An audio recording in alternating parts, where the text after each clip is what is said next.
मुअज़्ज़िज़ दोस्तों, हाल ही में social media पर एक खबर ने काफी तहलका मचा दिया है कि इस्लाम की मुकद्दस सरजमीन के मुहाफिजों यानी सऊदी हुक्मरानों ने रसूलुल्लाह सल्लल्लाहु अलैहि वसल्लम की तालीमात को रद्द करने का फैसला कर लिया है। क्या इस बयान में कोई सदाकत हो सकती है?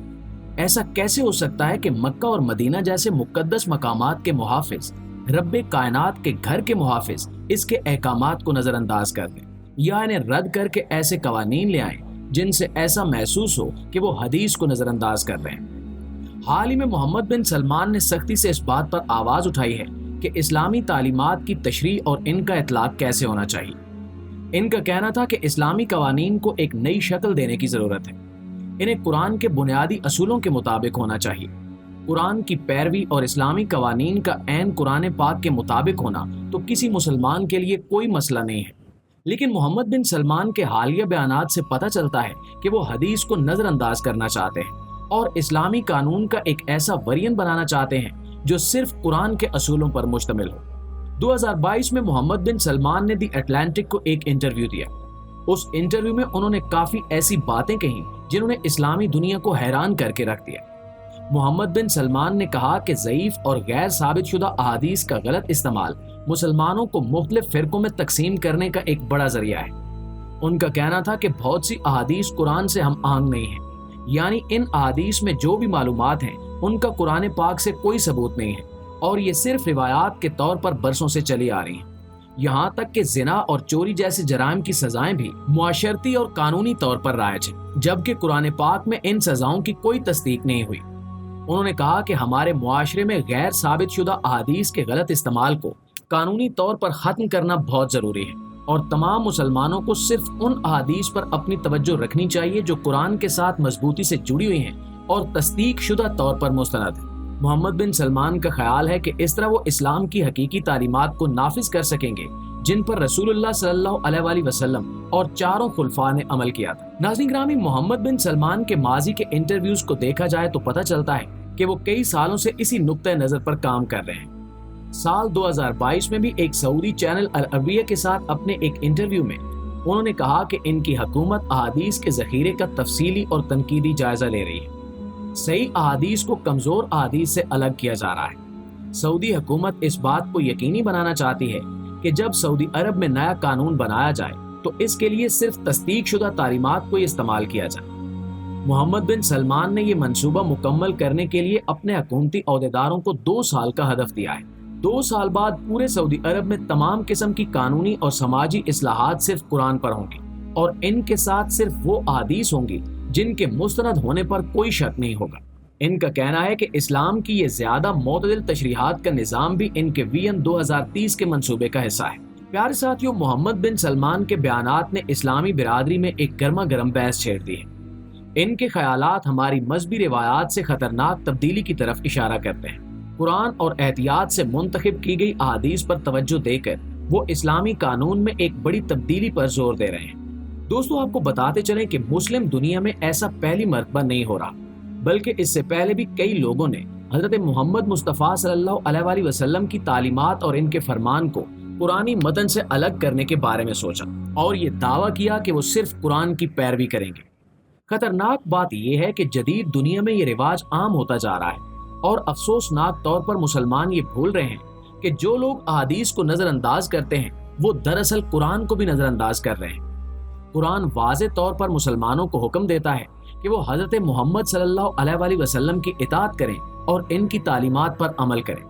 ये लोग इस आम हकीकत को नजरअंदाज कर रहे हैं कि कुरान खुद हजरत मोहम्मद सल्लल्लाहु अलैहि वसल्लम को एक मुकद्दस मकाम तक पहुंचाता है और हमें उनकी इताअत और पैरवी का हुक्म देता है। कुरान कहता है कि अल्लाह की इताअत करो और रसूल की इताअत करो। कुरान और सुन्नत का रिश्ता लाजिम व मलजूम है, एक को दूसरे के बगैर पूरी तरह नहीं समझा जा सकता। ये मसला वाकई रसूलुल्लाह सल्लल्लाहु अलैहि वसल्लम को भी मालूम था। आप सल्लल्लाहु अलैहि वसल्लम ने मुसलमानों को उस वक्त के आने से पहले ही खबरदार कर दिया था। एक मशहूर हदीस का मफहूम है कि रसूलुल्लाह सल्लल्लाहु अलैहि वसल्लम ने इरशाद फरमाया कि एक वक्त आएगा जब एक शख्स अपने बिस्तर पर आराम से टेक लगाए हुए कहेगा कि सिर्फ कुरान की पैरवी करो, उसमें जो हलाल पाओ उसे हलाल समझो और जो हराम पाओ उसे हराम समझो। یہ شخص دلیل دے گا کہ حدیث کی طرف سے فراہم کردہ رہنمائی کو رد کر کے صرف قرآن کی پیروی ہی کافی ہے۔ یہاں نبی کریم صلی اللہ علیہ وآلہ وسلم کے الفاظ ٹیک لگانے سے مراد صرف جسمانی طور پر آرام دہ انداز کی بات نہیں ہو رہی، بلکہ علامتی طور پر اس کا مطلب یہ ہے کہ وہ شخص جو یہ حکم دے گا وہ دین کے بارے میں اتنا ہی لاپرواہ ہو چکا ہوگا۔ یہ ایک تنبیہ ہے کہ لوگ بہت ہی لاپرواہی سے پیش آئیں گے اور حدیث کو نظر انداز کریں گے، گویا حدیث سے انہیں کوئی فرق نہیں پڑتا۔ ناظرین گرامی، اس فتنے کا سامنا صحابہ کرام کو بھی ہوا۔ ان کی زندگی میں ایسے لوگ تھے جو انہیں حدیث بیان کرنے سے روکتے تھے، لیکن وہ بڑے عالم تھے اور ایسے حالات کا مقابلہ کرنا جانتے تھے۔ ایک مرتبہ ایک صحابی کوفہ کی مسجد میں بیٹھے سننے والوں کو رسول اللہ صلی اللہ علیہ وآلہ وسلم کی حدیث بیان کر رہے تھے۔ اچانک ان کو ایک آدمی نے روکا، جس نے کہا کہ ہمیں صرف قرآن کی تبلیغ کرو، حدیث پر بحث نہ کرو۔ اس رکاوٹ پر وہ صحابی بہت زیادہ حیران ہوئے اور غصے میں آ گئے۔ انہوں نے جواب دیا کہ کیا قرآن ہمیں نماز پڑھنے کا طریقہ سکھاتا ہے؟ کیا یہ ہمیں حج کی تفصیلات بتاتا ہے؟ کیا یہ ہمیں سکھاتا ہے کہ کتنی زکوٰۃ ادا کرنی ہے؟ اسی طرح ان صحابی نے اتنی بنیادی باتوں پر روشنی ڈالی کہ رکاوٹ ڈالنے والا شرمندہ ہو گیا اور حدیث کی اہمیت کو سمجھ گیا۔ پیارے دوستو، یہ واقعہ ہمیں بتاتا ہے کہ قرآن ہمیں بنیادی احکام فراہم کرتا ہے اور یہ ہمیں بتاتا ہے کہ کیا کرنا ہے اور کیا نہیں کرنا چاہیے، لیکن احادیث ہمیں عملی تفصیلات فراہم کرتی ہیں جو ان کے نفاذ کے لیے ضروری ہے۔ یہ ایک طاقتور یاد دہانی ہے کہ اسلام پر صحیح طریقے سے عمل کرنے کے لیے قرآن اور حدیث لازم و ملزوم ہے۔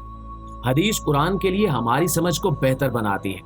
احادیث صرف کچھ تاریخی ریکارڈ یا اختیاری مطالعہ نہیں ہے، بلکہ عملی رہنما ہے، اور اللہ نے بھی اس بات کو یقینی بنایا ہوگا کہ نبی کریم صلی اللہ علیہ وآلہ وسلم کی تعلیمات محفوظ رہیں۔ ہمیں اس حقیقت پر یقین رکھنا چاہیے کہ اللہ تعالیٰ نے ایسے لوگوں کو آپ صلی اللہ علیہ وآلہ وسلم کا امتی بنایا جو نبی کریم صلی اللہ علیہ وآلہ وسلم کے صدیوں بعد بھی ان کی پیروی کریں۔ تو یہ کیسے ممکن ہے کہ وہ حدیث کو صحیح طور پر محفوظ نہ ہونے دیتا؟ مومن ہونے کے ناطے ہمیں قرآن و سنت دونوں کو مضبوطی سے پکڑ کر رکھنا چاہیے۔ رسول اللہ صلی اللہ علیہ وآلہ وسلم نے خود ہمیں یہ ہدایت فرمائی ہے کہ نماز پڑھو جس طرح تم مجھے پڑھتے ہوئے دیکھتے ہو۔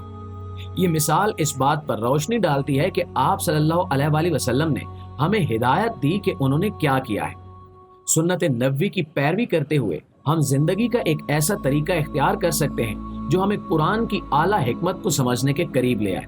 نبی کریم صلی اللہ علیہ وآلہ وسلم کی زندگی، آپ کے اعمال اور حدیث میں محفوظ آپ کے الفاظ ہمارے لیے عملی رہنما ہے جو جدید دنیا میں ہر مسلمان کے لیے راست بازی کی راہ روشن کرتے ہیں۔ جہاں اسلام کو کئی طریقوں سے چیلنج کیا جا رہا ہے، وہاں یہ بہت ضروری ہے کہ ہم جڑے رہیں اور حدیث کو نظر انداز کرنے کے فتنے سے اپنی حفاظت کریں۔